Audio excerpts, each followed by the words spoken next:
There is a moment in history when you realize something is wrong, not because of what is written in books, but because of what is staring back at you. Faces. Stone faces, painted faces, faces stamped into metal and buried in the earth. They don't look like us, and they never did. For thousands of years, humanity believed power came from strength, wealth, or divine blessing. But what if power came from something far simpler and far stranger? What if power had a face? History teaches us timelines, dates, kings, wars, but history rarely asks one dangerous question. Who were these people biologically? Look at ancient statues, not casually, not as art. Look at them the way a doctor looks at an X-ray. Greek gods, Roman emperors, Egyptian pharaohs. At first, everything seems familiar.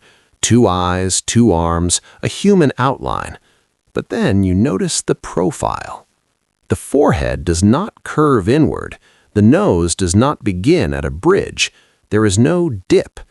Instead, the forehead flows directly into the nose in one continuous line.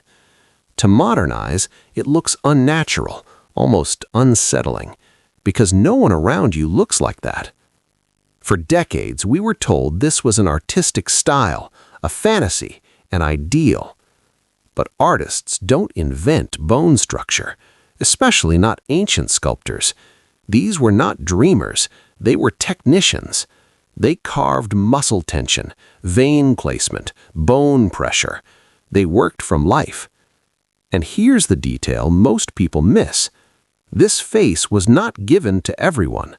Servants are different. Soldiers are different. Common citizens are different. Only rulers, only gods, only the elite. That face was a badge of power. And it wasn't local. If this profile appeared only in Greece, we could dismiss it. If only in Rome, we could explain it away. But it appears everywhere. Persian kings carved into cliffs wear the same face. Indian temple murals show rulers with identical profiles. Artifacts from Central Asia, North Africa, and the Middle East repeat the same anatomy. Different cultures, different races, different languages. Same skull. It is as if the ruling class belonged to a different population entirely. And this wasn't symbolic art meant to inspire. These were official images, state-approved, ceremonial, permanent. Stone and marble were reserved for power, which raises an uncomfortable question.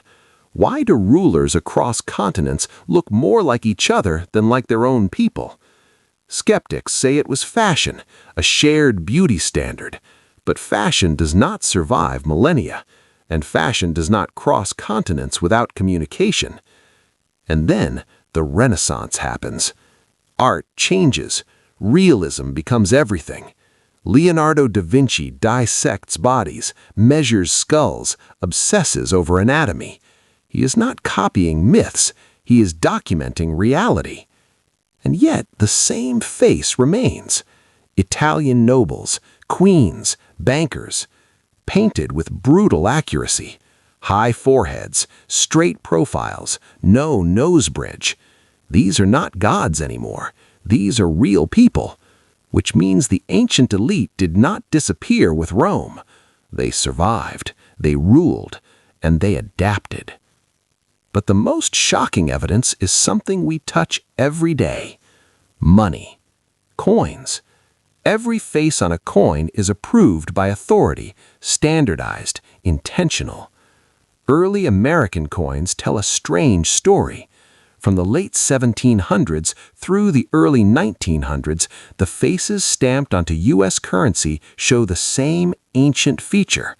Straight forehead to nose lines, no indentation. For more than a century, this was the official image of power. Then, suddenly, it stops.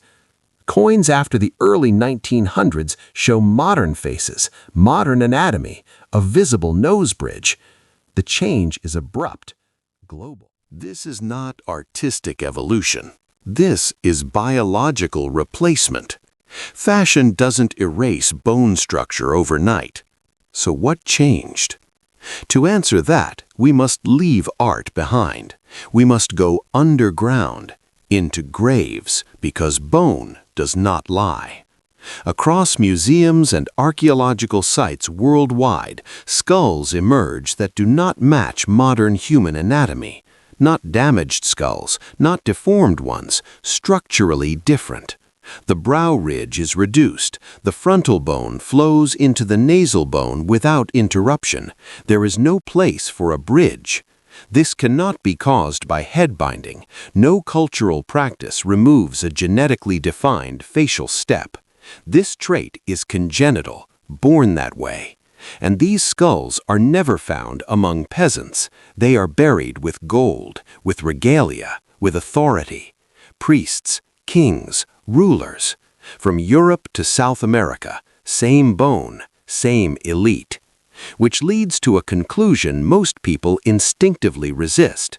For thousands of years, humanity was ruled by a biologically distinct group. Not metaphorically distinct, physically distinct. And they ruled openly until recently. European royal families guarded this bloodline obsessively. Marriage inside the family wasn't just politics, it was preservation. Portraits show the same face migrating across borders: Austria, France, Spain, England, different crowns, same skull. Marie Antoinette's towering hairstyles weren't just fashion, they concealed an elongated head shape. Her profile matches ancient statues perfectly. The Habsburg dynasty repeats this anatomy generation after generation. So do the Bourbons, so do the Stuarts. They look related because they are. And this genetic web extended east, into Russia. Official history claims Russian rulers followed a unique national path. Their faces disagree. Peter the Great's profile matches Western elites precisely. So does his mother's, so do his ancestors. The odds of random Russian nobles sharing identical elite anatomy are nearly zero. This was not coincidence. Russia was part of the same ruling network. But then something changes. In the 19th century, the faces soften, the bridge appears, the skull shortens. By the time of the last emperors, the ancient anatomy fades. And this happens everywhere, simultaneously. Monarchies fall, crowns lose authority, empires collapse. Power shifts from thrones to institutions, from visibility to invisibility. The ancient elite does not disappear, it relocates. Look at early industrial magnates, banking dynasties, financial families. The features are diluted, but echoes remain.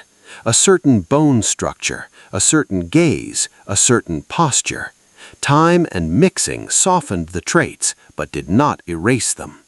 In a world of cameras and mass literacy, blending in became smarter than ruling openly. The ancient rulers learned a final lesson.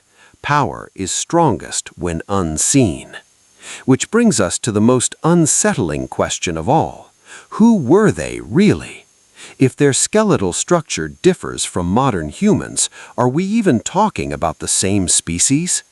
Biology does not care about crowns, it cares about bone. And bone suggests something else. Perhaps they were a parallel branch of humanity, smaller in number, more organized, more ruthless. Perhaps they ruled openly until secrecy became more effective than divine right. Or perhaps they still rule, just quietly.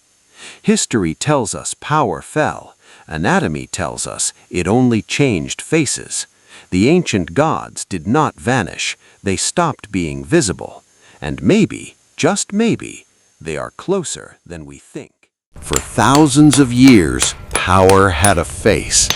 That face didn't vanish, it simply stopped standing in the light.